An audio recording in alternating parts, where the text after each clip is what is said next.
diminuée par la maladie d'Alzheimer, passe 6 jours aux côtés du cadavre de son mari. Peut-être pourrions-nous nous questionner comme société sur l'encadrement qu'on puisse offrir à ces gens-là. En plus de sa fille de 4 ans, un père pédophile a fait au moins une autre victime. C'est toujours facile d'admettre et de dire qu'on a besoin d'aide avant d'être sentencé. L'avenir va nous dire s'il était sérieux dans ces propos-là. La police sur la trace des auteurs des attentats de Londres, une arrestation. Et en débat, êtes-vous d'accord avec la présence de radars photo sur les routes du Québec?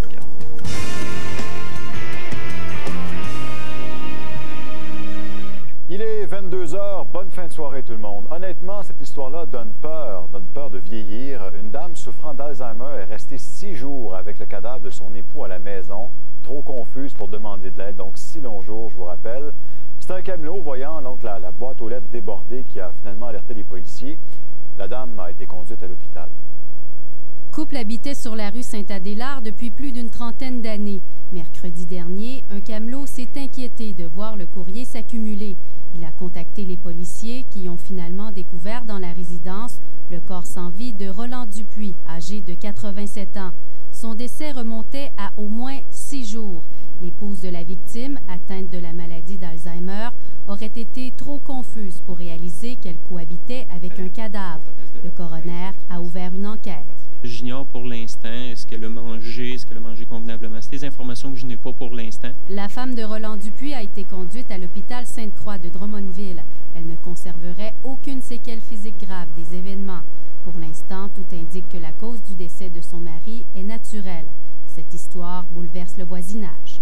C'est triste, pareil, là, de réaliser qu'on s'en serait pas rendu compte là, si le petit camelot n'aurait pas appelé les policiers. Là, J'ai fait le saut, comme tout le monde. On restait surpris. Selon de proches, l'octogénaire aurait refusé qu'on l'aide à prendre soin de sa femme.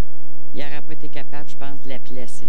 Peut-être pourrions-nous nous questionner comme société sur l'encadrement qu'on puisse offrir à ces gens-là. Ça nous surprend peut-être pas tellement parce qu'on a eu affaire, nous autres, à... Pour le directeur général de la Société Alzheimer du Centre du Québec, il est clair que les ressources sont insuffisantes pour répondre aux besoins des malades et de leurs proches.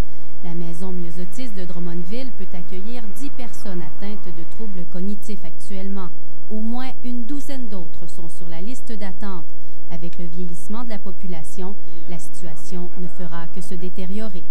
Les décideurs publics, je pense qu'il va falloir qu'ils prennent conscience du phénomène puis qu'ils mettent les ressources en place pour aider ces gens-là. Quoi qu'il en soit, pour l'instant, les voisins tirent une leçon de cette histoire.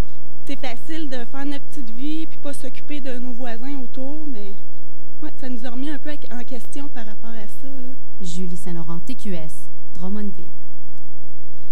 C'était les représentations sur sentence de Luc X, ce pédophile qui a agressé sexuellement sa propre fille alors qu'elle avait 4 ans. Donc, des experts ont témoigné des séquelles subies par la fillette. Et on a appris qu'il y avait d'autres victimes dans ce dossier-là.